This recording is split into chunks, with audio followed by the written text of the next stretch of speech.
नमस्कार दर्शक बंधु आपण मानक उत्कल न्यूज पॉइंट को स्वागत। आज आपण देखा जाउछंती राज्य तथा देश विदेशर किछि गुरुत्वपूर्ण खबर। आज मुख्य खबर रे रही डिजिटल जुगे मंदिर रे बसिछंती कैशलेस भिकारी। क्यूआर कोड स्कान करी पेमेंट देउछंती लोके। विकसित हेब बिंदुसागर। प्रथम पर्याय रे खर्च हेब 180 कोटी टंका। घटगाँ रे पुलिस को मिली बड़ सफलता। 3 जण ब्राउन सुगार बेपारी को गिरफ। ओम्फेडर सर्वकालीन रेकर्ड। गोटे दिन में 1 लाख लिटर दही और 12,000 लिटर घी बिक्री। ओडिशा पुलिस पक्षरु राज्यव्यापी स्वतंत्र अभियान ऑपरेशन साइबर कवचर शुभारंभ। बेपारी कब्जा रे धान मंडी। चाषी होउछंती निराश। एसआईआर शुणाणी रे 6 लाख भोटर अनुपस्थित। बाद पड़िबो 80 लाख भोटर नाम। केंद्र सरकार सूचना। सहरांचल नवीकरण पर निवेश हेब 4 लाख कोटी। राज्य सरकार जारी कले नोटिस। फेब्रुआरी 16 रु आधार संबंधी अभियोग शुणाणी। स्वतंत्र राज्य पाया दाबी प्रसंग। राज्य सरकार ऊपर बर्षिला बीजेडी। मुख्यमंत्री रत्न भंडार समीक्षा। स्पष्ट हेब स्थिति। सीरिया रे अमेरिका नेला प्रतिशोध। 30 लाख स्थल एयर स्ट्राइक। दर्शक बंधु संपूर्ण खबर को जानवा हेले भिडियोटी को शेष पर्यंत देखंतु एवं चैनल टी को सब्सक्राइब करी बेल आइकन दबाई दियंतु जहाद्वारा प्रतिदिन एमिति ताजा खबर सर्वप्रथमे पाई परिबे। चलंतु आरंभ करिबा आजिर प्रथम खबर। डिजिटल जुगरे मंदिर रे बसिछंती कैशलेस भिकारी। क्यूआर कोड रे नेउछंती पेमेंट। डिजिटल जुगरे वर्तमान भिकारी माने मध्य कैशलेस विधि आपणेलेनी। एपरी एक घटना देखा मिली पारलाखेमुंडी सहर रे। जड़े भिकारी क्यूआर कोड धरी भिक्षा मागुछंती। पारलाखेमुंडी सहरर दोलबंध निकटस्थ शिव मंदिर बाहर जड़े भिक्षावृत्ति करुथिबा महिला निज पाखरे क्यूआर कोड रखी भिक्षा करुथिबा देखा मिली। भिकमगा वृत्ति रे मध्य एभली क्यूआर कोड रो व्यवहार समस्तिक मनरे कौतूहल सृष्टि करिछि। एही डिजिटल बा कैशलेस भिकारी को कई प्रदान करिथिबा बेले अनेक तात्सल्य करुथिबा देखा जाइछि। परवर्ती खबर। विकसित हेब बिंदुसागर। प्रथम पर्याय रे खर्च हेब 180 कोटी टंका। 2टी पर्याय रे हेब कार्य। एथिपाई प्रस्तुति आरंभ करिसंती राज्य सरकार। फेज 1 रे डीपीआर प्रस्तुत करा जाइछि। प्रथम पर्याय रे खर्च हेब 180 कोटी टंका। सरिछि टेंडर प्रक्रिया। खूब शीघ्र कार्य आरंभ हेब। फेज 2 रे बिंदुसागर पारिपार्श्विक विकास इंटरप्रिटेशन सेंटर निर्माण काम। एथिपाई खर्च हेबाकु थिबा 150 कोटी टंकार डीपीआर प्रस्तुत होईछि। मोट एही प्रकल्प पाई खर्च हेब 330 कोटी टंका। परवर्ती खबर। घटगाँ पुलिस को मिली बड़ सफलता। 3 जण ब्राउन सुगार बेपारी गिरफ। एक कार जोगे केन्दुझरु भद्रक जाउथिले। कौनसी सूत्रु खबर पाई घटगाँ पुलिस कटराबेड़ा पेट्रोल पंप निकटरू एही 3 जण को गिरफ करिछि।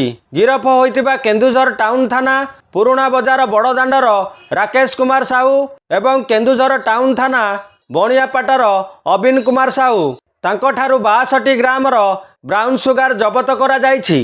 परवर्ती खबर। ओडिशा पुलिस पक्षरु राज्यव्यापी स्वतंत्र अभियान ऑपरेशन साइबर कवचर शुभारंभ। ओडिशा रे साइबर सुरक्षा को आहुरी सुदृढ़ एवं संगठित करने सह साइबर अपराधी विरुद्ध में दृढ़ कार्यानुष्ठान ग्रहण करने ओडिशा पुलिस पक्षरु राज्यव्यापी स्वतंत्र अभियान ऑपरेशन साइबर कवच आरंभ होईछि। राज्य आरक्षी महानिर्देशक जोगेश बहादुर खुरानिया राज्य पुलिस मुख्यालय रे आयोजित एक उच्चस्तरीय समीक्षा बैठक रे यही अभियान संपर्क में घोषणा करथिले। बेनामी बैंक अकाउंट और साइबर अपराधी नेटवर्क विरोध में कठोर कार्यानुष्ठान पाई से निर्देश जारी करथिले। नकली परिचय पत्र व्यवहार करी सिम कार्ड बिक्री करुथिबा ऑपरेटर मानकु चिन्हट करी गिरफ करा जिवो। प्रत्येक जिलार एसपी नेतृत्व में स्वतंत्र टास्क फोर्स गठन करा जिवो। परवर्ती खबर। बेपारी कब्जा रे धान मंडी। चाषी होउछंती निराश। धान मंडी रे धान किणिबाकु नहीं विरोधी दल हो हल्ला करुथिबा बेले वास्तव में धान मंडी रे किभली धान बिक्री करा जाए से नहीं साधारण रे सरकार नियम को समालोचना करा जाइछि। विगत बीजेडी सरकार अमल रे धान मंडीर अवस्था जहाँ थिला वर्तमान अवस्था सेही भली रहिछि। पूर्वरु धान मंडी गुड़िक बेपारी मानकर कब्जा रे थिला। एपरिकी बेपारी माने साधारण गरीब श्रेणीर चाषी मानक ठारू क्विंटाल पिछा 1700 टंकार धान किणी मंडी रे धान बिकी संपूर्ण लाभवान हेउतिले। ଏହି କାରବାରରେ ସମିତିର ସଭାପତି ସମ୍ପାଦକ ସାମିଲ ରହିଥିଲେ। ବାରମ୍ବାର ଏ ସମ୍ପର୍କରେ ଗଣମାଧ୍ୟମରେ ଖବର ପ୍ରକାଶ ପାଇଥିଲେ ମଧ୍ୟ ତତ୍କାଳୀନ ବିଜେଡି ସରକାର କୌଣସି ପଦକ୍ଷେପ ଗ୍ରହଣ କରିନଥିଲେ। ବର୍ତ୍ତମାନ ବି ସେହି ଅବସ୍ଥା ଦେଖିବାକୁ ମିଳୁଛି। ଧାନମଣ୍ଡି ଏବେ ବି ବେପାରୀମାନଙ୍କ କବ୍ଜାରେ ରହିଛି। ପରବର୍ତ୍ତୀ ଖବର, ଆଜି ମୁଖ୍ୟମନ୍ତ୍ରୀଙ୍କ ରତ୍ନଭଣ୍ଡାର ସମୀକ୍ଷା, ସ୍ପଷ୍ଟ ହେବ ସ୍ଥିତି। ଶ୍ରୀମନ୍ଦିରର ରତ୍ନଭଣ୍ଡାରର ମରାମତି ସରିଛି, ତେବେ ଆଜି ମୁଖ୍ୟମନ୍ତ୍ରୀ ରତ୍ନଭଣ୍ଡାରର ପ୍ରସଙ୍ଗରେ ସମୀକ୍ଷା କରିବାକୁ ଯାଉଛନ୍ତି। ଏହାପରେ ସବୁକିଛି ସ୍ପଷ୍ଟ ହେବ ବୋଲି ଜଣାପଡ଼ିଛି। ଆଜି ରତ୍ନଭଣ୍ଡାର ନେଇ ଦୁଇଟି ବୈଠକ ବସିବ। ଆଇନ ମନ୍ତ୍ରୀଙ୍କ ଅଧ୍ୟକ୍ଷତାରେ ଗୋଟିଏ ବୈଠକ ବସିବ। ଏହାପରେ ମୁଖ୍ୟମନ୍ତ୍ରୀ ନିଜେ ସମୀକ୍ଷା କରିବେ। ଏନେଇ ସୂଚନା ଦେଇଛନ୍ତି ଆଇନ ମନ୍ତ୍ରୀ ପୃଥ୍ୱୀରାଜ ହରିଚନ୍ଦନ। ସେ କହିଛନ୍ତି ରତ୍ନଭଣ୍ଡାର ଏସ୍ଓପି ହସ୍ତଗତ ହୋଇଛି। ଆଜି ସମୀକ୍ଷା ପରେ ସବୁ ସ୍ପଷ୍ଟ ହେବ। ପରବର୍ତ୍ତୀ ଖବର, ସ୍ୱତନ୍ତ୍ର ରାଜ୍ୟ ପାହ୍ୟା ଦାବି ପ୍ରସଙ୍ଗ, ରାଜ୍ୟ ସରକାରଙ୍କ ଉପରେ ବର୍ଷିଲା ବିଜେଡି। ସ୍ୱତନ୍ତ୍ର ରାଜ୍ୟ ପାହ୍ୟା ମିଳିବା ପ୍ରସଙ୍ଗରେ ରାଜ୍ୟର ବିଜେପି ସରକାରଙ୍କ ଆଭିମୁଖ୍ୟକୁ ନେଇ ଆଜି ବିଜୁ ଜନତା ଦଳ ପ୍ରଶ୍ନ ଉଠାଇବା ସହ ରାଜ୍ୟ ସରକାରଙ୍କୁ ଘେରିଛି। ଶଙ୍ଖ ଭବନଠାରେ ଆଜି ଆୟୋଜିତ ସାମ୍ବାଦିକ ସମ୍ମିଳନୀରେ ରାଜ୍ୟସଭା ସାଂସଦ ତଥା ଜାତୀୟ ମୁଖପାତ୍ର ସସ୍ମିତ ପାତ୍ର କହିଥିଲେ, ଓଡ଼ିଶା ପାଇଁ ସ୍ୱତନ୍ତ୍ର ରାଜ୍ୟ ପାହ୍ୟା ଦାବି ଏକ ଗୁରୁତ୍ୱପୂର୍ଣ୍ଣ ପ୍ରସଙ୍ଗ ହୋଇ ଆସିଛି। ନବୀନ ବାବୁଙ୍କ ନେତୃତ୍ୱରେ ବିଜୁ ଜନତା ଦଳ ସରକାରଙ୍କ ଦ୍ୱାରା ନିୟମିତ ଭାବରେ ସ୍ୱତନ୍ତ୍ର ରାଜ୍ୟ ପାହ୍ୟା ପାଇଁ ଦୃଢ଼ ଦାବି କରିଆସୁଛି। ପ୍ରାକୃତିକ ବିପର୍ଯ୍ୟୟ ପ୍ରବଣ ରାଜ୍ୟ ଭାବେ ଜଣାଶୁଣା ଥିବା ଓଡ଼ିଶାକୁ ସ୍ୱତନ୍ତ୍ର ରାଜ୍ୟ ପାହ୍ୟା ମିଳିଲେ ଓଡ଼ିଶାରେ ଭିତ୍ତିଭୂମିର ବିକାଶ, ଜନଜାତି ସମ୍ପ୍ରଦାୟର ବିକାଶ ଓ ଅର୍ଥନୈତିକ ଅଭିବୃଦ୍ଧି ହାସଲ କରିବାରେ ସହାୟକ ହେବ ବୋଲି ଯୁକ୍ତି କରାଯାଉଛି। କିନ୍ତୁ ବିଡ଼ମ୍ବନାର ବିଷୟ, ବିଜେପିର 2 ବର୍ଷ ପୂରିବାକୁ ଯାଉଥିବା ବେଳେ ସ୍ୱତନ୍ତ୍ର ରାଜ୍ୟ ପାହ୍ୟା ନେଇ ବିଜେପି ସମ୍ପୂର୍ଣ୍ଣ ନୀରବ ରହିଛି। ପରବର୍ତ୍ତୀ ଖବର, ଫେବୃଆରୀ 16 ତାରିଖରୁ ଆଧାର ସମ୍ବନ୍ଧୀୟ ଅଭିଯୋଗ ଶୁଣାଣି। ରାଜ୍ୟରେ ଫେବୃଆରୀ 16 ତାରିଖରୁ ଆରମ୍ଭ ହେବ ଆଧାର ସମ୍ବନ୍ଧୀୟ ଅଭିଯୋଗ ଶୁଣାଣି। ଏହା ଇଲେକ୍ଟ୍ରୋନିକ୍ସ ଓ ସୂଚନା ପ୍ରଯୁକ୍ତି ବିଭାଗ ପକ୍ଷରୁ କରାଯିବ। ଏହା ଓକାକ୍ ଟାୱାରରେ କରାଯିବ। ଇଚ୍ଛୁକ ବ୍ୟକ୍ତି ପଞ୍ଜୀକରଣ ପାଇଁ ଓକାକ୍ ପୋର୍ଟାଲ http://www.okak.in/ରେ ପଞ୍ଜୀକରଣ କରାଇପାରିବେ। ପ୍ରତ୍ୟେକ ସରକାରୀ କାର୍ଯ୍ୟ ଦିବସର ସୋମବାର ସକାଳ 10:30ରୁ ଉପସ୍ଥିତ ରହି ସମ୍ପୃକ୍ତ ଅଧିକାରୀଙ୍କୁ ସେମାନଙ୍କର ଅଭିଯୋଗ ଜଣାଇପାରିବେ। ପରବର୍ତ୍ତୀ ଖବର, ଆନ୍ତଃରାଜ୍ୟ ଡ୍ରଗ୍ସ ରାକେଟରେ ସମ୍ପୃକ୍ତି ଅଭିଯୋଗରେ ଔଷଧ ଦୋକାନୀ ଗିରଫ।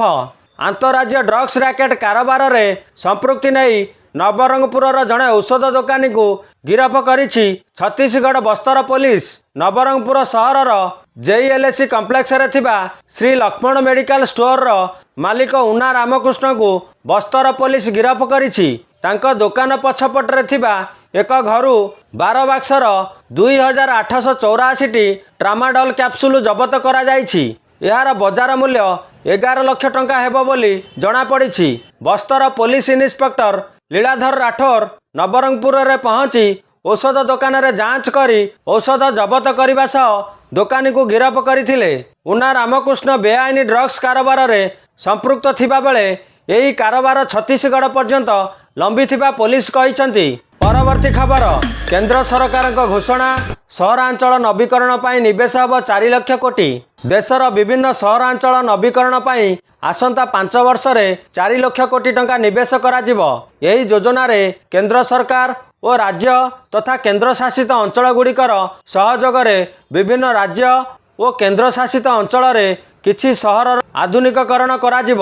ଏଥିପାଇଁ କେନ୍ଦ୍ର ସରକାର ଆସନ୍ତା 5 ବର୍ଷ ମଧ୍ୟରେ 1 ଲକ୍ଷ କୋଟି ଟଙ୍କା ସହାୟତା ପ୍ରଦାନ କରିବେ। ତେଣୁ 2031 ସୁଦ୍ଧା ସହରାଞ୍ଚଳରେ ମୋଟ 4 ଲକ୍ଷ କୋଟି ଟଙ୍କା ବିନିଯୋଗ ହେବ ବୋଲି ଆଶା କରାଯାଉଛି। ଏଥିପାଇଁ କେନ୍ଦ୍ର ସରକାରଙ୍କ ଦ୍ୱାରା ସହରୀ ଚ୍ୟାଲେଞ୍ଜ ପାଣ୍ଠିର ଶୁଭାରମ୍ଭକୁ କ୍ୟାବିନେଟର ଅନୁମୋଦନ ମିଳିସାରିଛି। ପରବର୍ତ୍ତୀ ଖବର, ଅଷ୍ଟମ ବେତନ ଆୟୋଗ ଉପରେ ଆସିଲା 3 ବଡ଼ ଅପଡେଟ୍। କର୍ମଚାରୀ ଓ ପେନ୍ସନଭୋଗୀଙ୍କ ପାଇଁ ଖୁସି ଖବର। ଅଷ୍ଟମ ବେତନ କମିଶନ ସମ୍ପର୍କରେ କେନ୍ଦ୍ରୀୟ କର୍ମଚାରୀ ଏବଂ ପେନ୍ସନଭୋଗୀଙ୍କ ପାଇଁ ଏକ ବଡ଼ ଅପଡେଟ୍ ଆସିଛି। ରାଷ୍ଟ୍ରମନ୍ତ୍ରୀ ପଙ୍କଜ ଚୌଧୁରୀ କହିଛନ୍ତି ଯେ କମିଶନ ଗଠନ ପାଇଁ ପ୍ରକ୍ରିୟା ସମାପ୍ତ ହୋଇଛି ଏବଂ 3 ନଭେମ୍ବର 2025ରେ ବିଜ୍ଞପ୍ତି ଜାରି କରାଯାଇଥିଲା। କମିଶନକୁ ଏହାର ରିପୋର୍ଟ ପ୍ରସ୍ତୁତ କରିବା ପାଇଁ ପ୍ରାୟ 18 ମାସ ସମୟ ଦିଆଯାଇଛି। ଏହି ସମୟସୀମା ଆଧାରରେ କମିଶନର ସୁପାରିଶ 2027 ସୁଦ୍ଧା ଉପଲବ୍ଧ ହୋଇପାରିବ। कर्मचारी माने जनवरी 1, 2026 रु बकेया दरमा जोड़ी लाभ पाइबे। परवर्ती खबर प्रेम प्रतारणा और ठकेई अभियोग अबकारी एएसआई गिरफ। अभियुक्त सुरेंद्र प्रधान एवं अनुगुल जिला आठमल्लिक अबकारी थाना रे कार्यरत। किछि दिन तले से ब्रह्मपुर अबकारी गुइंदा कार्यालय सेठाकू बदली होइछंती। ब्रह्मपुर साइबर पुलिस सुरेंद्र को गिरफ पर आज संध्यारे कोर्ट चालाण करिछि। सूचना अनुसार सुरेंद्र प्रधान ब्रह्मपुर अबकारी गुइंदा कार्यालय रे गत 3 वर्ष धरी कार्य करुथिले। यही समय रे ब्रह्मपुरर जैनिका युवती से इंस्टाग्राम रे संपर्क स्थापन करथिले। उभय विभिन्न स्थान रे मिलामिशा करुथिले। अभियुक्त तांको विवाहर प्रतिश्रुति देबारु युवती अधिक निकटतर होइतिले। यार फायदा उठाई सुरेंद्र पीड़ितांकर किछि अंतरंग मुहूर्तर फोटो निज पाखरे रखि नैथिले, जहा पाई से बारंबार टंका दाबी करुथिले। पीड़िता किछि दिन तले करज करी 40,000 टंका फोन पे जरिया रे सुरेंद्र को पठाइथिले। तथापि सुरेंद्र अधिक टंका दाबी करिबारु पीड़िता गतकाली ब्रह्मपुर साइबर थाना रे लिखित अभियोग करिथिबा जणा पड़िछि। परवर्ती खबर नकली जर्दा कारखाना ठाब, अभियुक्त गिरफ। भद्रक पुलिस कौनसी सूत्रु खबर पाई नुआ बस स्टाण्ड निकटरे चढ़ाऊ कर स्कूटी रे जाउथिबा नकली जर्दा जबत करने सह जर्दा चालाणकारी को काबू करथिले। पर अभियुक्तर काजीमहल स्थित घरे चढ़ाऊ करथिला। घरे चलीथिबा नकली जर्दा कारखाना उपरे चढ़ाऊ करी पुलिस विभिन्न ब्रांडर जर्दा डबा सह मेसिन, नकली जर्दा सह केमिकाल जबत करिछि। परवर्ती खबर पेशारे कनिष्ठ किराणी, मासकु लक्ष लक्ष टंका उपरी आमदानी, आय बहिर्भूत संपत्ति ठूल। अभियोग अनुगुल जिला मुख्य चिकित्सालयर करितकर्मा कोटिपति किराणी सुब्रत बेहेरा विजिलेंस पंजारे पड़िबा परे खोलुछि तांको गुमर। आयठू 205% अधिक संपत्ति ठूल अभियोग गिरफ करिछि विजिलेंस। विजिलेंस ठाब करिछि 2 कोटी रु अधिक टंका। तांकर मासिक दरमा थिला प्राय 40,000, किंतु हेरफेर करी से मासकू 3 लाख रु 6 लाख टंका लांच माध्यम उपार्जन करुथिले। अनुगुल जिला मुख्य चिकित्साधारी कार्यालय रे थाई हेरफेर करुथिले सुब्रत। परवर्ती खबर ओडिशा पालटिछि गंजेई चोरा चालाणर हब। कारण सारा देश में सर्वाधिक गंजेई जबत हेउछि ओडिशारू।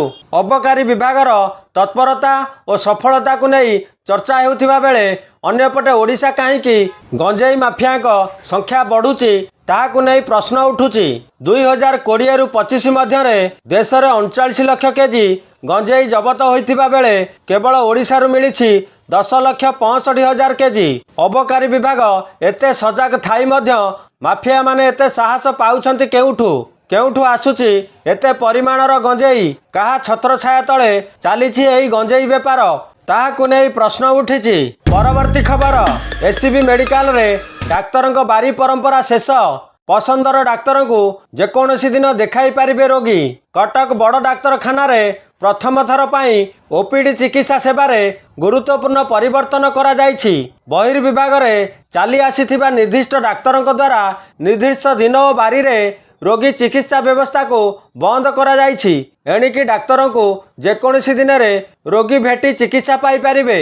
जदि निज पसंदर डाक्तरंक आउटडोर न थाए तेबे संपृक्त डाक्तर को चांबर किंबा वार्ड रे देखाई पारिबे। सूचना अनुसार बड़ डाक्तरखानार 37 विभाग रे प्रति डाक्तर पिछा जनका दिन रु 3 दिन ओपीडी ड्यूटी रहूथिला। पूर्वरु एसीबी रे बहिर्विभाग रे विभिन्न विभाग और डाक्तर मानक परामर्श पाई निर्धारित दिन स्थिर करा जाइछि। डाक्तरी परामर्श पर अनेक समय रे विभिन्न परीक्षा रिपोर्ट तुरंत मिलवा संभवपर होई न थाए। पर रिपोर्ट आसिले संपृक्त डाक्तर को देखाइबा पाई पुणी आउ एक दिन को अपेक्षा करने को पड़ी थाए। यही परिस्थिति को दृष्टि रे रखी मेडिकल कर्तृपक्ष नुआ नियम लागू करिसंती।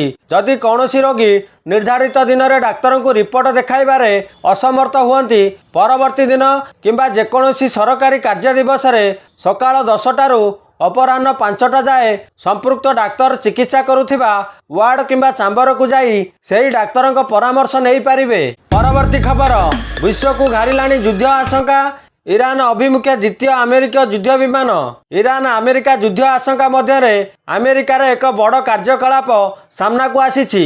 ବିଶ୍ୱର ସବୁଠୁ ବଡ଼ ବିମାନ ବାହକ ଜାହାଜକୁ ପଶ୍ଚିମ ଏସିଆକୁ ପଠାଇବ ଆମେରିକା। ମିଳିଥିବା ସୂଚନା ଅନୁସାରେ ଆମେରିକା ରାଷ୍ଟ୍ରପତି ଡୋନାଲ୍ଡ ଟ୍ରମ୍ପ ନିଶ୍ଚିତ କରିଛନ୍ତି ଆମେରିକାର ଇରାନ ସହିତ ଉତ୍ତେଜନା କମ୍ କରିବା ପାଇଁ ଜାରି କରିଥିବା କୂଟନୀତି ସତ୍ତ୍ୱେ ଏହା ସହିତ ପେଣ୍ଟାଗନ ସେନାକୁ ଏହି ଅଞ୍ଚଳରେ ନିୟୋଜିତ କରିବା ପାଇଁ ଏକ ବିମାନ ବାହକ ଷ୍ଟ୍ରାଇକ୍ ଗ୍ରୁପ ପ୍ରସ୍ତୁତ କରିବାକୁ ନିର୍ଦ୍ଦେଶ ଦେଇଛନ୍ତି। ପରବର୍ତ୍ତୀ ଖବର, ଭାରତ ବାୟୁ ସୁରକ୍ଷା ହେବ ଅଭେଦ୍ୟ। 10,000 କୋଟି ଟଙ୍କାର ରୁଷରୁ ଆସିବ 288ଟି S-400 ମିସାଇଲ। ଭାରତ ନିଜର ବାୟୁ ପ୍ରତିରକ୍ଷା ବ୍ୟବସ୍ଥାକୁ ଅଧିକ ଶକ୍ତିଶାଳୀ କରିବା ଦିଗରେ ଏକ ବଡ଼ ପଦକ୍ଷେପ ନେଇଛି। ପ୍ରତିରକ୍ଷା ମନ୍ତ୍ରୀ ରାଜନାଥ ସିଂଙ୍କ ଅଧ୍ୟକ୍ଷତାରେ ଅନୁଷ୍ଠିତ ପ୍ରତିରକ୍ଷା ଅଧିଗ୍ରହଣ ପରିଷଦ ରୁଷିଆରୁ 288ଟି S-400 ମିସାଇଲ କିଣିବା ପାଇଁ 10,000 କୋଟି ଟଙ୍କାର ଏକ ଚୁକ୍ତିନାମାକୁ ମଞ୍ଜୁର ଦେଇଛନ୍ତି। ଆଞ୍ଚଳିକ ସ୍ତରରେ ବୃଦ୍ଧି ପାଉଥିବା ବିପଦକୁ ଦୃଷ୍ଟିରେ ରଖି ଏହି ନିଷ୍ପତ୍ତି ନିଆଯାଇଛି, ଯାହା ଭାରତର ସୀମା ସୁରକ୍ଷାକୁ ଏକ ନୂତନ ଦିଗ ଦେବ।